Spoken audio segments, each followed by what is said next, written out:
আমুদরিয়া news, voice of the marginal.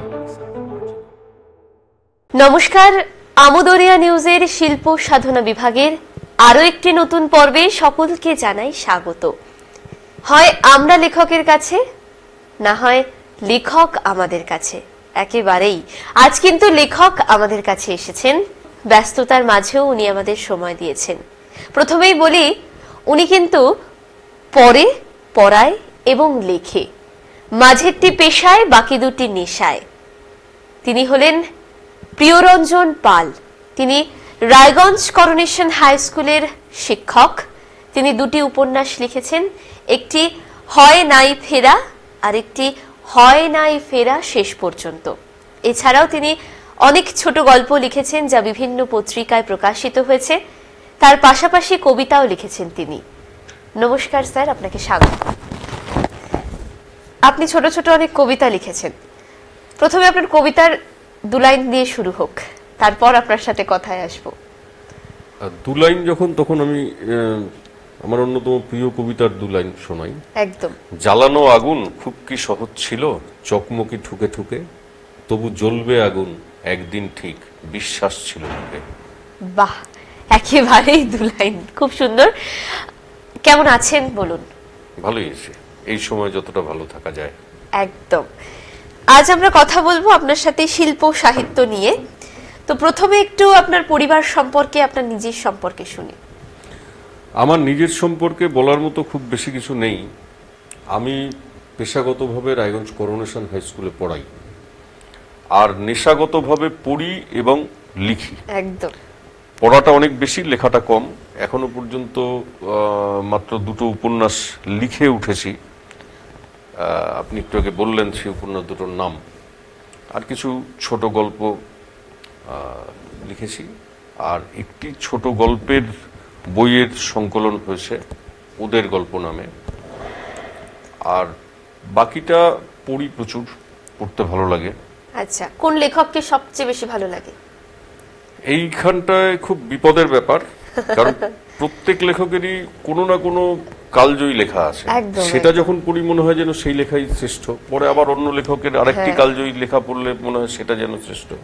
তবু নিজেদের উপরে কি বলবো, যে রবীন্দ্রনাথের প্রভাব তো সর্বব্যাপী। রবীন্দ্রনাথ ছাড়া শরৎচন্দ্র কথা শিল্পী, সত্যিকারই তার লেখা পড়লে মনে হয় যেন একটা ছবি দেখতে পাচ্ছি। বিভূতিভূষণ মানে বন্দ্যোপাধ্যায়রা তো বটেই, গঙ্গোপাধ্যায়রাও, সুনীল গাঙ্গুলি সহ তাদের প্রভাবকে অস্বীকার করতে পারি না, তাদের প্রতি ভালো লাগাকে অস্বীকার করতে পারি না। হুমায়ুন আহমেদ, তার লেখাকে খুবই পছন্দ করি। তো এই সময়ের স্বপ্নময় চক্রবর্তীর লেখা, আলাদা করে আশাপূর্ণা দেবীর লেখা, মহাশ্বেতা দেবীর লেখা, আমাদের উত্তরবঙ্গের খ্যাতনামা ঔপন্যাসিক রম্মানীর লেখা, রম্মানী গোস্বামীর লেখা খুবই ভালো লাগে। বেশ, আপনার পরিবার নিয়ে একটু কথা শুনি। আমার পরিবার খুব ছোট্ট পরিবার। দুর্ভাগ্যক্রমে আমার বাবা মা এই মুহূর্তে এই পৃথিবীতে নেই। ফলে বাবা মা ছাড়া আমার স্ত্রী এবং আমার দুই কন্যা, তাদের নিয়ে আমার পরিবার। কন্যারা ছোট থেকে একটু একটু করে বোধহয় বড়ই হয়ে গেল। এখন আমার বড় মেয়ে স্নাতকোত্তর পর্যায়ের পড়াশোনা করছে, আর ছোট মেয়ে স্নাতক পর্যায়ের। একদম। তাই ছোটবেলা থেকে মেয়েদের কিভাবে অনুপ্রাণিত করলেন পড়াশোনা করার জন্য? আলাদা করে অনুপ্রাণিত কিছু খুব একটা করেছি বলে মনে হয় না। এখন আমার বড় মেয়ে আমার পছন্দের বিষয় ইতিহাস নিয়েই পড়ে। আমার যে বিষয়টা নিয়ে পড়ার খুবই আগ্রহ ছিল, ঘটনাচক্রে, সেই বিষয়টা নিয়ে আমার প্রথাগত পড়াশোনা হয়নি, কিন্তু আমি পড়াশোনা চালিয়ে যাচ্ছি ইতিহাস নিয়ে।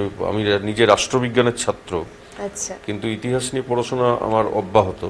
কিন্তু আমার বড় মেয়ে প্রথাগতভাবে ইতিহাস নিয়েই পড়ছে। তো যাই হোক, সেটা আমি জানি না কিভাবে মানে সেই ইতিহাস বিষয়টাকেও ভালো লাগলো। আমি ওদেরকে যেটা করেছি, ওদের ভালো লাগার পথে চলতে দিয়েছি। আমি বা ওর মা, ওদের মা, আমরা কিছু চাপিয়ে দিইনি ওদের উপরে। ওরা যেটা ভালোবেসেছে, যেমন বড় মেয়ে বলেছে যে ইতিহাস নিয়ে পড়বে, ছোট মেয়ে বলেছে বিজ্ঞান নিয়ে পড়বে, সেভাবেই পড়তে দিয়েছি। একদম চাপিয়ে দিয়ে না তোমাকে ডাক্তার বা ইঞ্জিনিয়ার হতেই হবে, এই ধরনের কোনো লক্ষ্য ওদের সামনে আমরা হাজির করিয়ে দিই। একেবারেই তাই। তো এবারে একটু আপনার উপন্যাস নিয়ে কথা শুনি। এই যে আপনি হয় নাই ফেরা শেষ পর্যন্ত উপন্যাসটি লিখেছেন, এটি লেখার পর পাঠকদের কাছ থেকে ঠিক কিরকম প্রতিক্রিয়া পেয়েছেন? পাঠকদের কাছে প্রতিক্রিয়া আমি যা পেয়েছি সেটা আমার কাছে আশাতীত। বইটা খুব মানে পাঠক মহলে পৌঁছে গেছে এরকমটা ঘটেনি আসলে, সেটার নানান কারণ আছে। কিন্তু যে কজন পাঠকের কাছে পৌঁছেছে তাদের মধ্যে অনেকেই বইটা সম্পর্কে সোচ্চারে ভূয়সী প্রশংসা করেছেন। আচ্ছা, এদের মধ্যে সৌভাগ্যক্রমে একজন পাঠক হিসাবে আমি পেয়েছি সদ্যপ্রয়াত বিশিষ্ট পরিচালক তরুণ মজুমদারকে। তিনি বইটা পড়ে ফোন করে আমাকে তার অনুভূতির কথা জানিয়েছিলেন। সেটা আমার কাছে একটা বিরাট প্রাপ্তি। সেই প্রাপ্তি আমি আমার ভবিষ্যৎ প্রজন্মের জন্য কার্যত সংরক্ষিত করে রেখে দিয়েছি একেবারে। এবং এই পর্বের এই যে হয় নাই ফেরা শেষ পর্যন্ততে আমি তার শুভেচ্ছা বার্তা মুদ্রিত করে দিয়েছি। তো সেইটা একটা প্রাপ্তি। যদি কারোর এই উপন্যাসের কেন্দ্রীয় চরিত্র বুলবুলি সম্পর্কে মন এতটুকু আর্দ্র হয় তাহলে আমি মনে করব যে লেখা আমার সার্থক। সেই ক্ষেত্রে অনেকে বলছেন যে লেখা পড়তে পড়তে তারা নাকি চোখের জল ধরে রাখতে পারেননি। একজন খুব ব্যস্ত ডাক্তারবাবু এই সময়ের কলকাতার স্টুডেন্টস হেলথ হোমের সাধারণ সম্পাদক ডাক্তার পবিত্র গোস্বামী, তিনি আমাকে এইরকম প্রতিক্রিয়া জানিয়েছিলেন। বাহ, এটা একটা অনেক বড় পাওনা। নিশ্চয়, একেবারে তাই। যে হয় নাই ফেরা শেষ পর্যন্ত এই উপন্যাসে বুলবুলি, একটু আগেই বললেন যে কেন্দ্রীয় চরিত্র বুলবুলি, তাই বুলবুলি সম্পর্কে আমাদের যারা আজকে দর্শক শ্রোতা বন্ধু তাদের যদি কিছু বলেন। দর্শক শ্রোতা বন্ধুদের উদ্দেশ্যে এটাই বলবো যে বুলবুলি একটি অতি সাধারণ মেয়ের কাহিনী।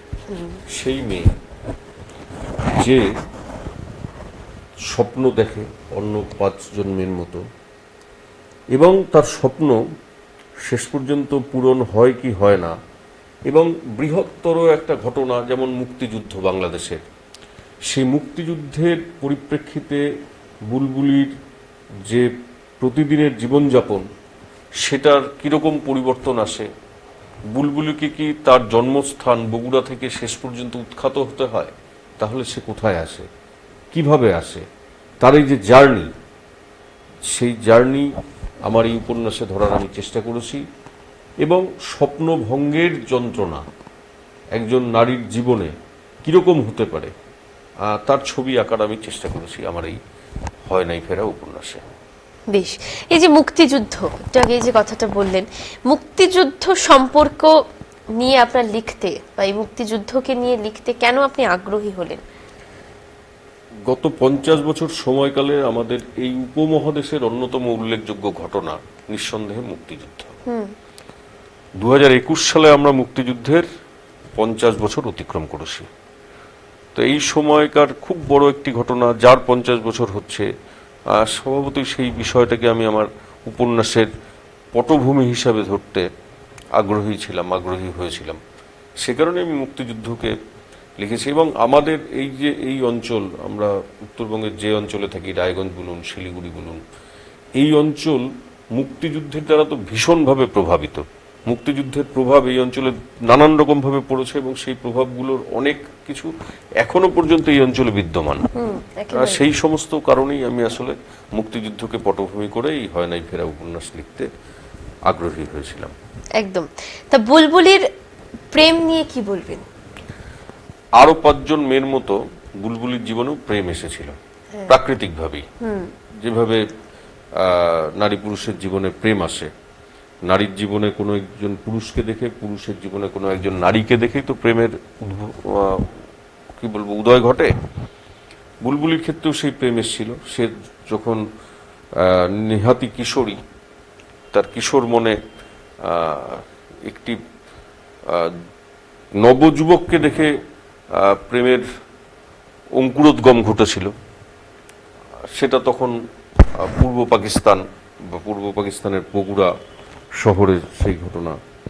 এবং সেই প্রেম ক্রমশ পল্লবিত হয়, তাদের মধ্যে প্রকৃতপক্ষে প্রেমের সম্পর্ক গড়ে ওঠে, কিন্তু শেষ পর্যন্ত পূর্ব পাকিস্তানের আকাশে নেমে আসে একটা ঘনঘোর পরিস্থিতি। সেই ঘনঘোর পরিস্থিতির সমাপ্তি ঘটে মুক্তিযুদ্ধে, এবং মুক্তিযুদ্ধের অংশগ্রহণ করে তার প্রেমিক মৃগাঙ্ক, এবং দুর্ভাগ্যক্রমে সে মৃগাঙ্ক হারিয়ে যায় মুক্তিযুদ্ধের আবর্তে। তার মৃত্যু হয়েছে কিনা সে বিষয়ে নির্দিষ্টভাবে উপন্যাসে আমি কিছু বলিনি, কিন্তু সে যেন সেই আবর্তে হারিয়ে যায়। সেই বিষয়টা সারা জীবন সেই মৃগাঙ্ককে মনে রেখেছিল বুলবুলি। পরবর্তী জীবনেও সে যখন স্থানান্তরিত হলো, দেশান্তরিত হলো, সেখানেও কিন্তু মৃগাঙ্ক তার মনে প্রেমের প্রতিমূর্তি হয়ে থেকে গেল। বেশ, আপনাকে যদি বলি শুধু এই নারী আর মুক্তিযুদ্ধকে ছেড়ে উপন্যাসের বিশেষত্ব কি, কেন পাঠকরা এই উপন্যাস পড়বে? পাঠকেরা এই উপন্যাস পড়ুক এই কারণে যে ফেলে আসা 70-এর দশককে, যে 70-এর দশকে মুক্তিযুদ্ধ হয়েছে, যে 70-এর দশক নানা কারণে উত্তাল হয়েছে, সেই ফেলে আসা 70-এর দশকে রায়গঞ্জ এবং উত্তরবঙ্গের অন্যান্য অঞ্চল কেমন ছিল, ফেলে আসা সময়কে যেন আমি ধরতে চেষ্টা করেছি। অন্য উপন্যাসগুলোতে যারা বড় লেখক তাদের উপন্যাসে ওই সময়কে ধরা হয়েছে, কিন্তু সেটা কোনো নির্দিষ্ট উত্তরবঙ্গীয় শহরের প্রেক্ষিতে সেভাবে ধরা হয়নি। আমি কালপুরুষ, কালবেলা, উত্তরাধিকার, সমরেশ মজুমদারের এই উপন্যাসগুলো মাথায় রেখেই বলছি, আমাদের রায়গঞ্জ শহরকে আমি ধরতে চেষ্টা করেছি 70 দশকের আবহে। এটাই উপন্যাসের অন্যতম বৈশিষ্ট্য। একদম। আপনি তো উপন্যাসের পাশাপাশি কবিতা, ছোট গল্প লেখেন, তাই ছোট গল্পগুলো আপনার যতগুলো প্রকাশিত হয়েছে সব থেকে ফেমাস কোনটা, বা সব থেকে বেশি সাড়া কোনটা পেয়েছিল? পত্রিকায় রবিবাসরীয়তে আমার ছোট গল্প গুরু মন্ত্র আচ্ছা যা প্রকাশিত হয়েছিল, সেটা আনন্দবাজারের যে প্রচার সংখ্যা সেই হিসাবে নিশ্চয়ই সব থেকে বেশি পাঠকের কাছে পৌঁছেছিল। আমার প্রথম ছোট গল্প কিন্তু বেরিয়েছিল উত্তরবঙ্গ সংবাদে। আমি তখন উত্তরবঙ্গ বিশ্ববিদ্যালয়ের ছাত্র। আচ্ছা, সেই গল্পটি আমি উত্তরবঙ্গ বিশ্ববিদ্যালয়ে ছাত্র থাকাকালীন লিখেছিলাম। মেডিকেল কলেজে আমার এক বন্ধুর মা অসুস্থ ছিল, তাকে দেখতে এসে আমার সেই ছোট গল্প প্লটটি মাথায় এসেছিল, এবং আমি হোস্টেলে ফিরে গিয়ে এক রাতের মধ্যে সেই গল্পটি লিখি, এবং লেখার পরে সেটা উত্তরবঙ্গ সংবাদে পাঠাই এইরকম ভাবনায় যে সেটা নিশ্চয়ই গৃহীত হবে না, সেটা নিশ্চয়ই পরিত্যক্ত হবে। কিন্তু আচমকাই আমি একদিন উত্তরবঙ্গের পাতায় আমার সেই গল্পটিকে প্রকাশিত হতে দেখি।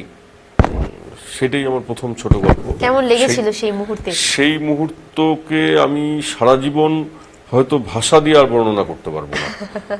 আমি মানে অভ্যাসবশত পাতা উল্টাচ্ছি, পাতা উল্টাতে সেই রবিবাসরীয় পাতায় গেছি যেখানে গল্প প্রকাশিত হয়, গল্প দেখছি, আরে এটা তো আমার গল্প, আরে এটা তো আমারই নাম, এইরকম ভাবে চমকে ওঠার। কারণ ওদের কোনো এমন ছিল না যে ওরা আমাকে আগে জানিয়েছিল, এরকমটা হয়নি। আমি ওখানেই প্রথম দেখেছিলাম।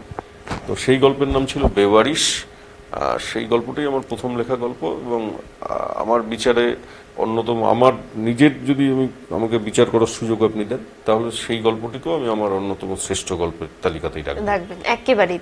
তা কতদিন আগে থেকে বা কবে থেকে আপনার লেখালেখি প্রথম শুরু? আমি যা বললাম, প্রথম ছোট গল্প লেখা, মানে দেখুন বাঙালি মাত্রই কবি এরকম বলা হয়, সেই হিসেবে কবিতা হয়তো বহুদিন থেকেই লিখি। সেগুলো কবিতা ছিল কিনা, আদৌ কবিতা পদবাচ্য কিনা আমি জানি না, একদম। কিন্তু ছোট গল্প লেখা হচ্ছে আমি উত্তরবঙ্গ বিশ্ববিদ্যালয়ের যখন ছাত্র, তখন থেকে। 96-97 সাল আমার ধারণা। একেবারেই তাই। ছোট, মাঝখানে একটু বিরতি ছিল, পরে আবার 2005 সাল থেকে শুরু হয়েছে আবার একদম নিয়মিত লেখা। একদম। তা আপনি যে লেখালেখির জগতে মানে এসেছেন বা লেখালেখি শুরু করেছেন, আপনি কার কাছ থেকে অনুপ্রাণিত হয়েছে? পড়তে পড়তেই মনে হয়েছে লিখবেন, নাকি কারো দেখে অনুপ্রাণিত হয়েছে? না, মানে অ্যাকচুয়ালি এই লেখালেখি খুব কারোর দ্বারা অনুপ্রাণিত হয়ে আসলে হয় না। একটা বোধহয় প্রভাব পড়ে। আমার ক্ষেত্রে একটা জিনিস ঘটেছিল, আমি খুব ছোটবেলা থেকে, খুব ছোট, আমার ঠাকুরদা উনি একজন নিবিষ্ট পাঠক ছিলেন। আমাদের বাড়িতে আমি ঠাকুরদাকে একটি দিনও দেখিনি যিনি দুপুরবেলায় বই ছাড়া আছেন। আচ্ছা, লাইব্রেরির তিনি আজীবন সদস্য ছিলেন আমাদের ওখানকার। তো সেই লাইব্রেরি থেকে প্রতিদিন আমাদের বাড়িতে বই আসতো এবং দাদু বই পড়তেন। দাদু ছিলেন আমার রোল মডেল। আচ্ছা, তো সেই সূত্রে আমি হয়তো বই পড়েছি, বই পড়া ছোটবেলা থেকে। এবার বই পড়তে পড়তে নিশ্চয়ই প্রভাব পড়েছে। লেখাটা কিন্তু খুব একেবারে মানে জেনে বুঝে লিখতে শুরু করেছে তিনি আচমকা। ওই যে বললাম, আমি উত্তরবঙ্গ বিশ্ববিদ্যালয়ের ছাত্র থাকাকালীন একটি উত্তরবঙ্গ মেডিকেল কলেজের একটি ঘটনা আমাকে একটা গল্প লিখতে তাড়িত করেছিল। তো সেইটা ফলে ব্যক্তিগতভাবে খুব অনুপ্রেরণা, তবে উৎসাহ দিয়েছেন এরকম অনেক মানুষ আছেন। তার মধ্যে একজন প্রয়াত, আমাদের রায়গঞ্জ শহরের প্রয়াত লেখক দেবেশকান্তি চক্রবর্তী, তার উৎসাহের কথা আমি স্মরণ করব আলাদা করে। একেবারেই। তা আপনি কবিতাও লিখেছেন। আমরা আমাদের আজকের এই শিল্প সাধনা বিভাগের অনুষ্ঠান শেষ করব আপনার কবিতা দিয়ে। ছড়া আমি মূলত ছোটদের জন্যই লিখি। এরকমই একটি ছড়া। গাছ কি বলে রোদ্দুর খুব, দাও না আমায় ছাতা, রোদের তেজে যাচ্ছে পুড়ে আমার সবুজ পাতা। মাছ কি বলে গভীর জলে ঠান্ডা আছে খুব, সঙ্গে নিয়ে শীতের কাঁথা দাও না জলে ডুব। গাছ বলে না, মাছ বলে না, বলে না বনের বাঘ, বৈশাখ মাস দারুণ গরম, ঠান্ডা ভীষণ মাঘ। সব মেনে নেয় আর সকলে, দুঃখ এবং সুখ, আমরা মানুষ মানি না মোটে একটুখানি দুঃখ। ঠান্ডা হলে হিটার জ্বলে, গরমকালে এসি, আমরা মানুষ সবকিছুতেই কাহিল বড্ড বেশি। কেমন হয় আমরা যদি ওদের মতো হই, সুখ দুঃখ সবকিছুই হাসি মুখে সই। একদম সত্যি তাই। খুব সুন্দর স্যার, ভীষণ ভালো লাগলো আপনার সাথে কথা বলে, অনেক কিছু জানলাম। আবারও আমরা আপনাকে আমাদের স্টুডিওতে পাবো এই আশা রাখছি। তবে আজ এখানেই শেষ করছি। আপনাকে আরো একবার ধন্যবাদ, নমস্কার। এবং আজকের আমাদের যারা দর্শক এবং শ্রোতা বন্ধু, তাদের উদ্দেশ্যেও বলি আপনারা সবাই খুব ভালো থাকবেন, আর সেই সঙ্গে কিন্তু চোখ রাখতে হবে আমুদরিয়া নিউজে শিল্প সাধনা বিভাগে। ধন্যবাদ।